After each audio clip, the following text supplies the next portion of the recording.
So, Superintelligence is a comedy by Ben Falcone, starring Melissa McCarthy. And yeah, we've pretty much come accustomed to Ben Falcone directing Melissa McCarthy in really bad comedies. And but I'm willing to give it the benefit of the doubt. Maybe one of these comedies will hit one of these days.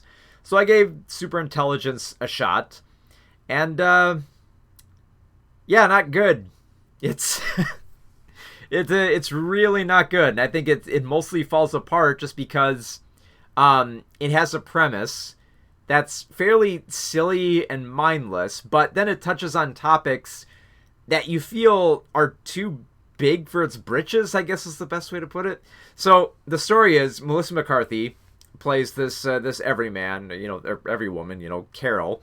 She's struggling to get gigs and jobs, but then she runs across an artificial intelligence, or a super intelligence, if you will, that has basically decided that it's going to destroy humanity unless Carol can prove that humanity is worth saving. So, now there's a lot of directions that type of story could go. It could go down a more serious route where, it tries to address the ills of the world and showcase that if Carol had enough power, she could prove that humanity can do great things and improve upon the world. And here's the thing. The film actually does touch on this at a few points. But since this is a comedy, and more importantly, because it wants to be a romantic comedy, it instead stages it so the whole thing that will prove that Carol can save the world is if she can ask out a guy. Specifically, George, who's played by Bobby Cannavale. So this is like a guy that she's had like a crush on, and she wants to, ask him out. And maybe if she can do it, she can not only find love, but also save the world. Also, the superintelligence is voiced by James Corden. And this is probably the worst kind of role for James Corden, because it's mostly James Corden playing James Corden. Like, there's no, there's, sure, like, the AI is itself taking the voice of James Corden so that Carol will listen to him, because apparently Carol's a big fan of James Corden.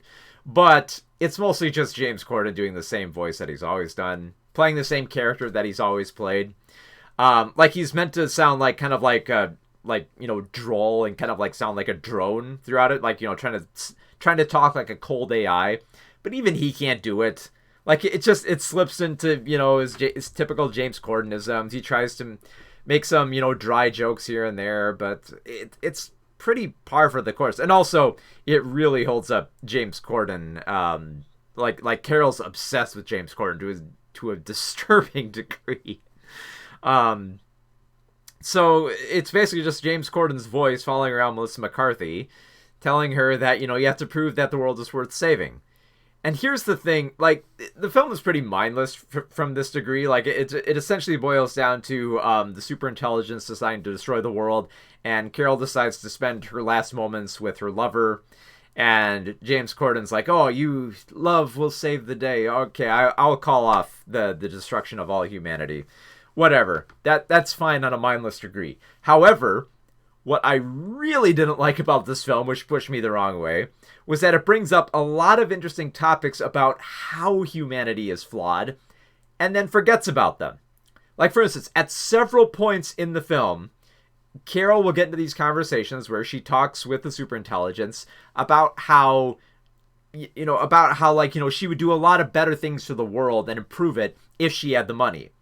And the superintelligence basically realized that, money is such an arbitrary thing that humans have embraced to basically have a determinant, as a means of determining what they should do as morally right and what they can do. That has kind of like confounded their moral ethics. That's brought up, but not really addressed. Like, there's another moment where the superintelligence says, what would it take for you to do good in the world? And Carol says, well, if I had a lot of money, I could start a foundation, and then, I could, start a charity and kind of improve the world in parts that could really use some help. Superintelligence does all of that for her within a few seconds. Say, okay, well, look, you have a lot of money.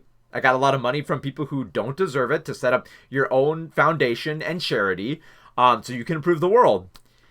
And that really doesn't go anywhere. It's like, why would you bring up all this stuff about how humanity is flawed and how it could be saved and how it could be improved, and then just immediately retreat back into being a romantic comedy?